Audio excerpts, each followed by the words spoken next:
Ya, eh, perkenalkan, nama saya Ezra Natama, NIM saya 2024-150-203. Di sini saya memberikan penjelasan dari tugas yang diberikan oleh dosen pengampu Pak Haposan Sinaga. The Rainmaker. Film The Rainmaker ini merupakan film yang mengisahkan tentang seorang pemuda bernama Rudy Baylor dengan nama asli Matt Damon sebagai pengacara. Dia memiliki seorang ayah yang pemabuk dan sering bersikap kasar terhadap sang ibu. Rudy merupakan lulusan dari University of Memphis State Law School. Padahal mendiang sang ayah sangat membenci advokat. Kasus pertama yang dipegang oleh Rudy adalah kasus tentang asuransi. Dalam film ini, Rudy bekerja berdasarkan pengetahuan, naluri, dan pengalaman dalam mengamati. 1. Apabila dilihat dari sistem hukum yang mengatur, dalam film The Rainmaker ini, negara menganut sistem common law, yaitu ada penjurian saat persidangan, serta berdasarkan jurisprudensi.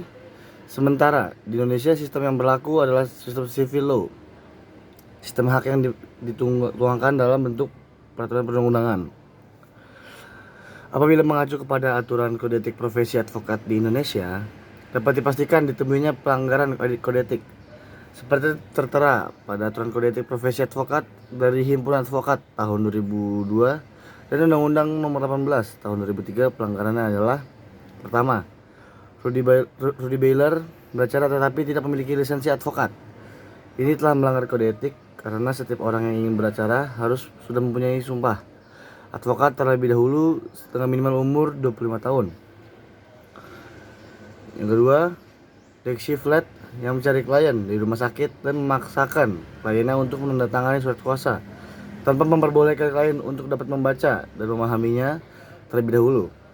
Ini tidak dapat dilakukan karena yang namanya surat kuasa itu harus dibuat atas dasar kesepakatan bersama, bukan dikarenakan paksaan. Satu. Yang ketiga, berdasarkan pasal 4.3 Kode Etik Advokat Indonesia tahun 2002, bahwa advokat tidak dibenarkan menjamin kepada kliennya bahwa perkara yang ditangani akan menang.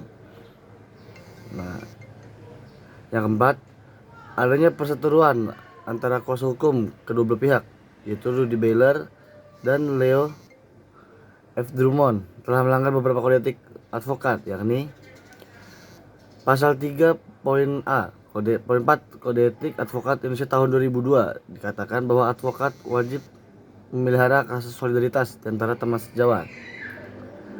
Kedua, pasal 3 poin H Kode Etik Advokat Indonesia tahun 2002 dikatakan bahwa advokat dalam menjalankan profesinya harus bersikap sopan terhadap semua pihak, namun wajib mempertahankan hak dan martabat advokat. Yang ketiga, pasal 5 poin 1 Kode Etik Advokat Indonesia tahun 2002 dikatakan bahwa hubungan antara teman sejawat advokat harus dilandasi sikap saling menghormati, saling menghargai, dan saling mempercayai. Yang kelima, advokat dari perusahaan Great Benefit Leo F. Drummond beserta asosiasinya membuat pengaturan dengan adanya 2 orang yang disuruh mengundurkan diri secara paksa dan menghilangkan jejak dan memudahkan untuk mencairkan aksinya. Serta selama proses pencarian bukti, Dexy Flat berbohong dengan kakak dan saksi perempuan, yaitu Jackie Lemans, untuk mendapatkan informasi tentang pihak tergugat. Perbuatan tersebut merupakan perbuatan yang tidak jujur, dan hal ini telah melanggar ketentuan pasal 2 Kode Etik Indonesia tahun 2002, yaitu advokat Indonesia adalah warga negara Indonesia yang bertakwa kepada Tuhan Yang Maha Esa, bersikap satria, jujur dalam mempertahankan keadilan dan kebenaran, dilandasi moral yang tinggi, luhur dan mulia, dan yang dalam melaksanakan tugasnya menjunjung tinggi hukum undang-undang negara Indonesia hukum undang-undang negara Republik Indonesia, kode etik advokat, serta sumpah jabatannya. Dan kita menceritakan kisah hidup dari Rudy Baylor. Rudy Baylor. Kasus pertama yang ditangani Rudy Baylor adalah ketika membela seorang anak yang sudah diasuransikan atas kesehatannya, namun perusahaan asuransi tidak menanggung klaim asuransi yang diajukan oleh keluarga anak tersebut. Selanjutnya, ketika berada di rumah sakit, Rudy bertemu dengan Kelly Picker, seorang istri yang dipukuli babak belur suaminya. Dan dari kasus itulah menjadi awal mula perjuangan Rudy sebagai advokat. Nah, mungkin itu cerita singkat atau cerita singkat dari film The Rainmaker, ya. Mungkin begitulah ceritanya, kira-kira cerita singkat, alur singkat dari di film The Rainmaker ini. Terima kasih.